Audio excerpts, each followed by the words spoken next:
Hello అండి, welcome to my channel. Please subscribe. ఈరోజు మీతో షేర్ చేసుకోబోయే వీడియో వినాయక చవితి ఎలా జరుపుకున్నామో ఆ వీడియో మీతో షేర్ చేసుకుంటున్నాం. అందరికీ ముందుగా వినాయక చవితి శుభాకాంక్షలు.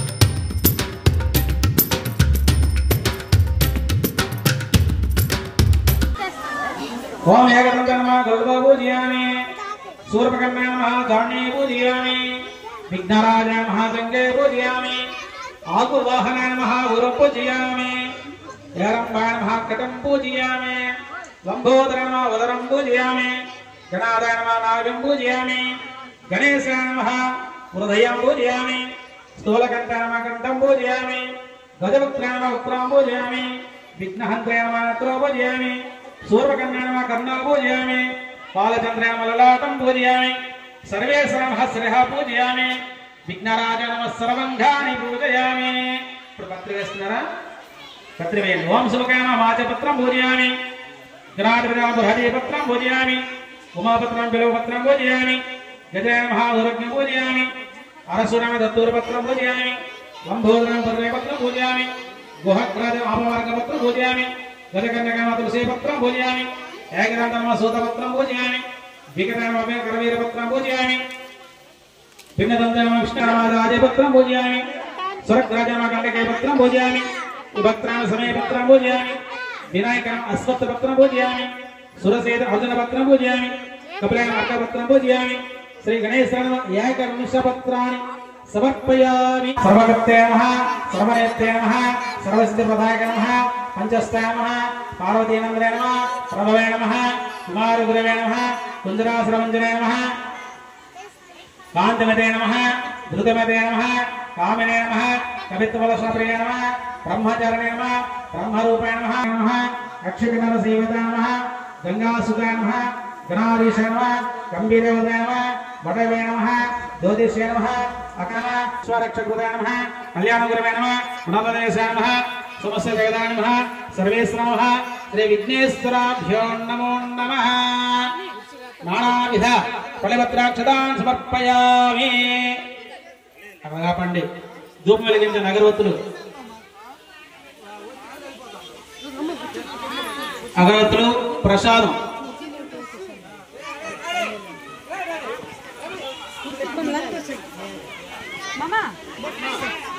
అక్షులు ఎవరైకండి ఇప్పుడు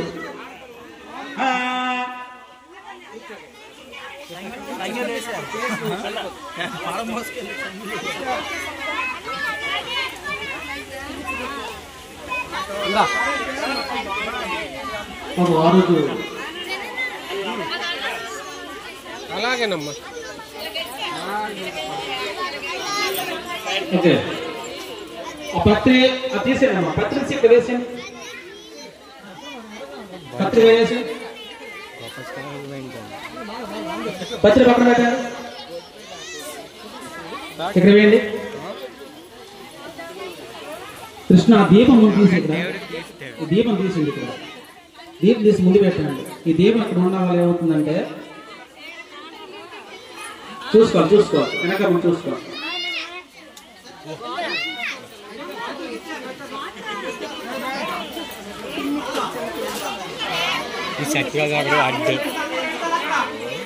సట్టిగా ఒకడు అడ్డు ముందే పెట్టేది దీపాలు ముందే పెట్టండి. అలా పెట్టలేదండి ఈ పత్రిక మొత్తం ఆల్రెడీ ఉంది కదండి. ఎక్కడ పెట్టిన దీపం అదే ఏమైనా రాకుండా చూసుకొని అప్పకుండా అయింది కదా అలా వేసాం. మొత్తం వేసిన పత్రం అంతా వేసాం. దశాంగం సుగంధ శ్రీ గణేశాయ నమో నమః.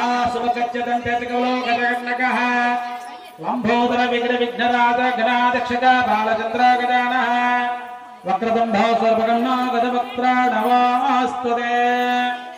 శ్రీ గణేశాయ నమో నమః. ఆడు మరంటాక ఆ సంప్రదాయం జరిగింది. వచ్చిన వంటాడు ఆడదు.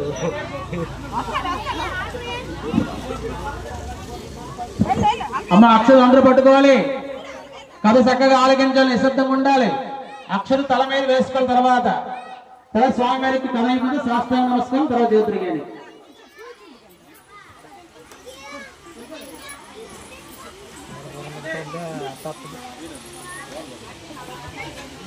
గణేష్ మహారాజుకి గణేష్ కలిసి వనవాసం చేయించు. ఒకనాడు సూత మహాముని దర్శించి నమస్కరించి, అయ్యా మేము మా దాయాదులచే రాజ్యాధికారాన్ని కూడా పోగొట్టుకుని ఉన్నాము, మా కష్టములన్నీ కూడా గడిచి మా రాజ్యము మాకు మరలా దక్కేలా ఏదో వ్రతం ఉంటే మాకు ఉపదేశించండి స్వామి అని ప్రార్థించగా అంత సూతుడు వినాయక వ్రతం చేయని ఆదేశించాడు. ధర్మరాజు ఒకనొక సందర్భంలో కుమారస్వామి కైలాసవాసైన శివుణ్ణి సందర్శించి, తండ్రి మానవులు ఏ వ్రతం చేయడం వలన సమస్త విద్య విజయ వైభవాలు పుత్ర పవిత్రాదుగా ఔషాభివృద్ధిగా చెంది అన్ని కోరికలు తీరిన వారే సకల సుఖ సౌభాగ్యాలు పొందుతారు, అట్టి వ్రతాన్ని చెప్పండి స్వామి అని చెప్పేసి మనస్ఫూర్తిగా వేడుకున్నారు. అందుకు సమాధానంగా మహాశివుడు, నాయన కుమారస్వామి, సర్వ సంపత్కరమము ఉత్తమము ఆయుష్కామార్థ సిద్ధిప్రదము అయినటువంటి వినాయక వ్రతం ఉంది. దీనిని భాద్రపద శుద్ధ సమితి నాడు ఆచరించాలి. ఆ రోజు ప్రాతకాలమున లేచి నిద్ర లేచి స్నానం చేసి చతుర్భుజుండే నిత్యకర్మలు నెరవేర్చుకుని తమ శక్తి మేరకు బంగారంతో కానీ వెండితో కానీ లేదా కనీసం మట్టితో కానీ విఘ్నేశ్వరు యొక్క బొమ్మను చేసి తమకు ఇంటి ఉత్తర దిక్కులో ఒడ్లు గాని బియ్యం గాని వేసి మండపాన్ని వచ్చి దానిపైన విఘ్నేశ్వరుని ప్రతిష్ఠింపజేసి శ్వేత గంధాక్ష పసుపు వస్త్రాలచే పూజించి ధూప దీపాల వెలుగు నెరడు వెలగు నేరేడు చెరుకు మొదలగు ఫలములు ప్రత్యేకముగా 21 ప్రకారంగా నివేదించి నిత్య గీత వాద్య పురాణ పఠనాదులతో పూజను ముగించి యథాశక్తిగా వేద విధులైన విధులకు దక్ష తాంబూలు ఇచ్చి బంధుజనముతో కలిసి నూనె ఉపయోగించకుండా నేతితో చేసిన వివిధ భక్ష భోజ్యాదులతో భోజనం చేయాలి. మరునాడు ఉదయం స్నాన సంధ్యలు పూర్తి చేసుకుంటూ యథాశక్తిగా బ్రాహ్మణులకు దక్ష తాంబూలతో సంతుష్టపరచాలి. ఈ విధంగా ఎవరైతే ఈ వినాయక వ్రతాన్ని బ్రతికించమని కోరింది, అందుకు ముందే గజాసురుడు తనతో తెచ్చిన తలను ఆ బాలముండేకి అధికించి ఆ బాలుని బతికించారు. గజాసురుడు శిరస్సు శాశ్వత త్రిలోక భోజ్యత కల్పించుకున్నాడు. ఆ తర్వాత శివపార్వతులు కుమారస్వామి జన్మించారు. ఒకనాడు దేవతలు మునులు ఋషులు అందరూ కూడా పరమేశ్వరు వద్దకు వచ్చి విఘ్నాధిపత్యం కోరమని చెప్పారు.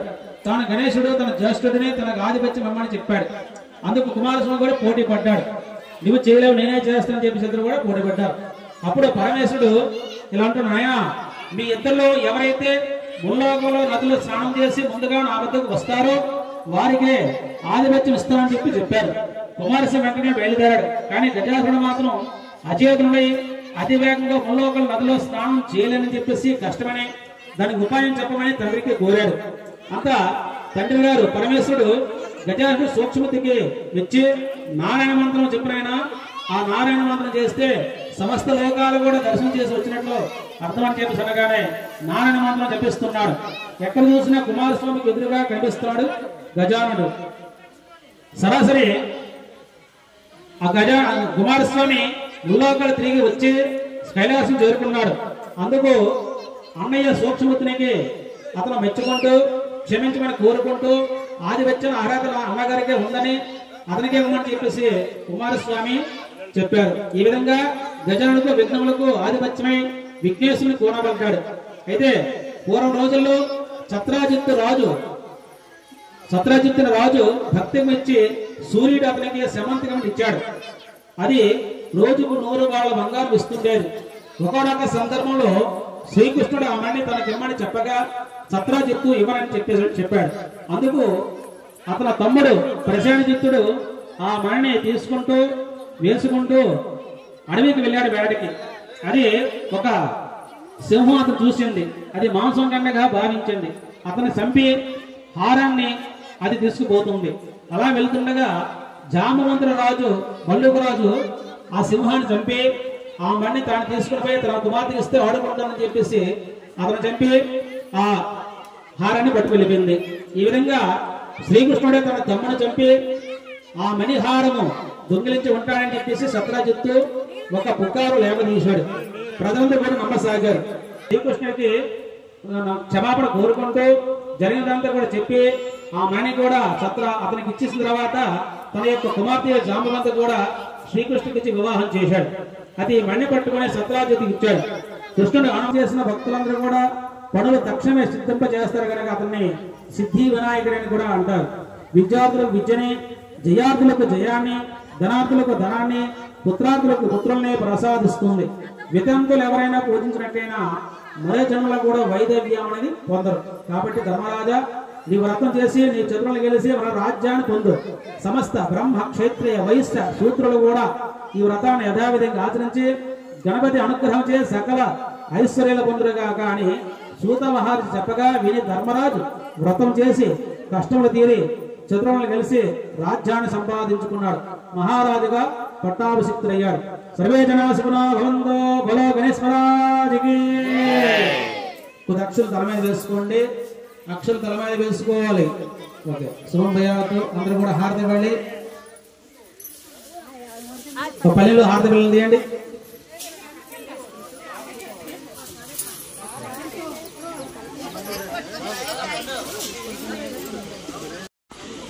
ఎక్కువ వేయకండి, మొత్తం కాలిపోతుంది.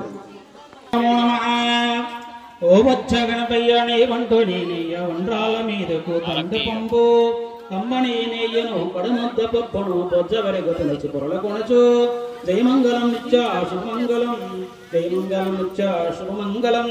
వెండి పల్లెములోని వేయ వేల ముత్యాలు కొండలగు నిలయములు కలియబోసి బండిగణ హారమణ నిండా వేసుకుని తండ్రిగా నీకెత్తు ధవల హారతి.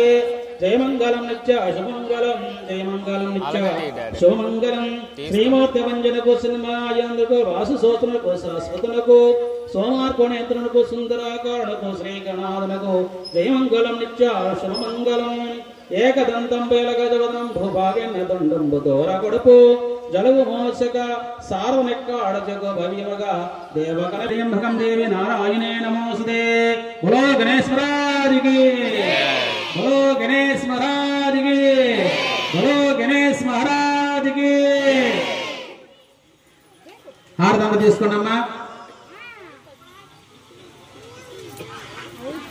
దంపతులు హారతి తీసుకుంటూ 3 సార్లు ప్రదక్షిణ నమస్కారాలు చేయండి. 3 సార్లు తిరగాలి. అలా అడిపక్కించండి. హారతి వెనక్కిచ్చండి. 3 సార్లు తిరగండి. యాని కాణిజ బాబాని జన్మాంధ్రపదానిజ తాని దాని వరే బాబు హబావ కర్మ హబాత్మ బాబు రాహిమాన్ కుబేదేవ ధనాగదవస్కణదాసనస్తమేవ తస్మాత్ కారుణ్య భావేతు రక్ష రక్షో గణాధిపతః. ఆత్మభస్మస్కరాన్ని సమర్పయామి. సాష్టాంగ నమస్కరోమి. శిరస్సు వంచి నమస్కారం చేయండి. పురుషా శిరస దృష్ట్వా కరాభ్యాం